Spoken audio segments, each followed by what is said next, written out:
Duas das opções do ECAC aqui são importantes para nós. Uma delas é justamente essa de informações ao judiciário e outra delas é o serviço de caixa postal que está logo aqui.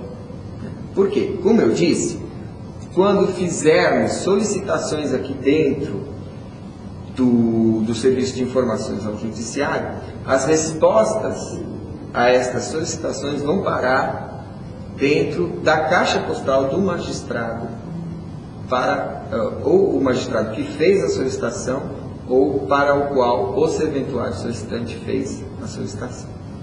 Então, basicamente, é questão de navegar aqui de uma opção para outra do menu, que é também bastante fácil, né? Bom, entrando aqui na opção, ou seja, no sistema de informações ao judiciário, nós encontramos esse menuzinho aqui hiper simplificado, né? Então, nós temos aqui aquelas operações que nós vimos numa das telas anteriores, aquelas 4 operações. Registrar solicitação, consultar solicitação, recuperar NI e administrar cadastro, né? Então, enfim, como eu disse, mais comumente usada será com certeza a operação de registro de solicitação.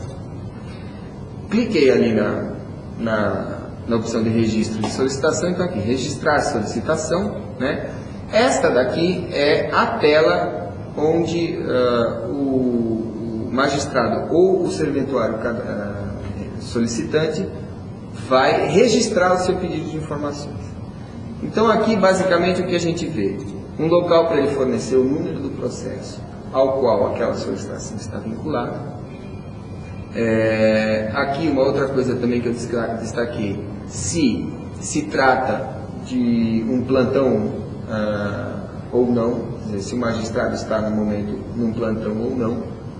A diferença aqui é que se ele não estiver em plantão, o número do processo é obrigatório. Se ele estiver sim em plantão, o número do processo não é obrigatório.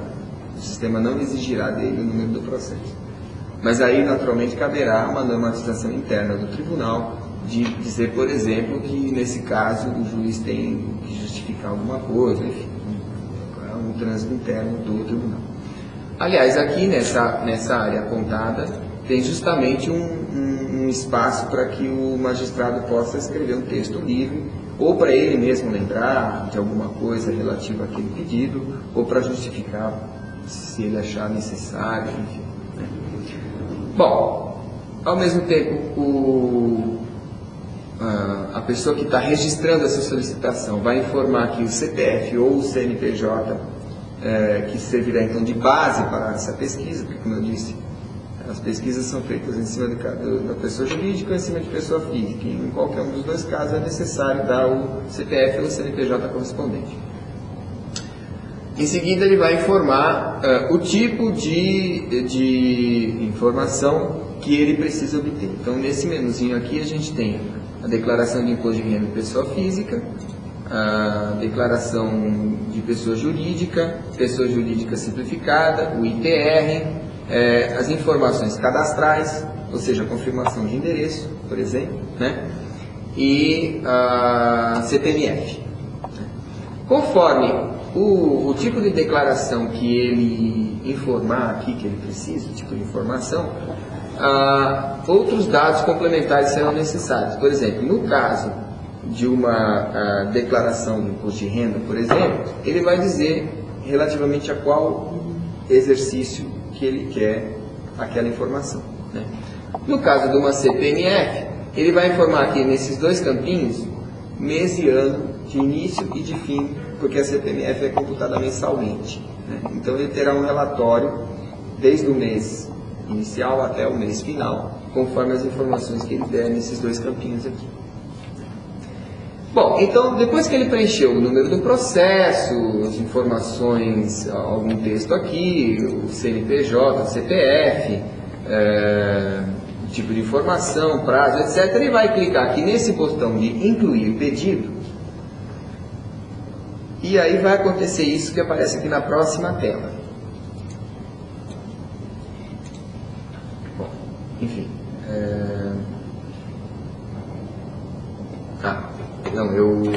Na próxima tela. Muito bem. Aparece aqui embaixo já uma linha onde foi incluído dados de uma solicitação que eu acabei de registrar. Então aqui, por exemplo, foi feito um pedido de CPMF num determinado período para um determinado CPF ou CNPJ. Né? Aqui o juiz pode aproveitar as informações que já estão colocadas, já estão previamente cadastradas naquele mesmo registro, ele não vai ter que escrever tudo isso daqui de novo.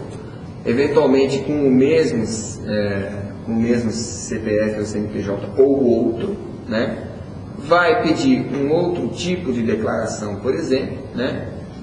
E vai daí clicar novamente em incluir pedido. O que é que vai acontecer? Esses pedidos consecutivos vão sendo acumulados ali, até a hora em que todas as informações necessárias para aquele bloco de informações, vamos dizer assim, né? Aqui possivelmente seria um processo, ou seja, as várias informações necessárias para dar andamento num determinado processo, né? A gente teria aqui sempre o mesmo processo, com o mesmo CPF, CNPJ ou diversos, né? Por exemplo, de todas as partes envolvidas. Tudo isso vai montar um único pedido, onde após esse enviar, vai então ser registrado e processado pela Receita, para daí gerar uma determinada resposta, né? Se houver algum engano, tem um botãozinho aqui que permite excluir partes daquela informação antes do enviar, né? Então, pedir a CPMF, pedir dados cadastrais e pedir declaração de renda, tá certo? Opa, não, CPMF não precisa, vou lá, tiro fora, né? Eu errei o ano, por exemplo, tá certo? Bom, uma vez então acumulado tudo isso e feito esse enviar, aqui tem também outros exemplos no primeiro caso um CNPJ, no segundo um CPMF, só para mostrar que dá para misturar os tipos de informação solicitados, né? Uma vez que foi feito o enviar, foi registrado o pedido, a Receita informa o número daquele registro de pedido, né, de informação, tem esse numerão aqui, mas é uma coisa que o magistrado não precisa se incomodar. Se ele quiser pegar por aí, tudo bem, né? Mas ele também terá outros métodos de consulta que nós já vamos ver. Isso acho que vai depender um pouco de como que a pessoa trabalha com o sistema, porque cada vez que for feito um pedido aqui, vai gerar uma resposta na caixa postal, né? Se o magistrado olha aquela resposta, de alguma forma ele imprime aquilo, enfim, tira lá a conclusão que ele quer, deleta e joga fora, a caixa postal dele vai ficar sempre limpinha. Então ele sabe que cada vez que ele registrar um pedido, ele vai lá na caixa postal, vai ter uma resposta ou duas lá, ele abre aquilo e joga fora. Ou então, se ele preferir agir de uma forma diferente, por exemplo, ele faz a solicitação, essa solicitação vai parar na caixa postal dele, ele vai lá e olha, mas não deleta. Deixa lá, vai acumulando aquele monte de coisas, tá certo? Se ele fizer dessa forma, talvez ele tenha necessidade posteriormente de fazer algum tipo de pesquisa para recuperar a resposta relativa a uma determinada solicitação. E de qualquer forma, uma vez que isso esteja concluído, ou seja, no que ele registrou, ele pode vir aqui através do menu inicial. Ele vai voltar para a tela onde existe o acesso à caixa postal dele, e aqui a gente vê as diversas mensagens correspondentes a diversos dos pedidos que foram feitos em diversas datas diferentes. Isso aqui, no caso, é um magistrado que não gosta de deletar nada, ele vai deixando tudo aí, e a mais recente está aqui. A última que foi colocada está aqui, né? Então, se ele, enfim, quiser acessar alguma outra de dias anteriores, está tudo guardado aí. Então, essa aqui que é a caixa postal, né? São mensagens individuais. É interessante também a gente observar o seguinte: a caixa postal da Receita, ela é unidirecional, pelo menos por enquanto. Ou seja, é somente a Receita esta caixa postal é unidirecional. Somente a Receita que manda informações para o titular do certificado.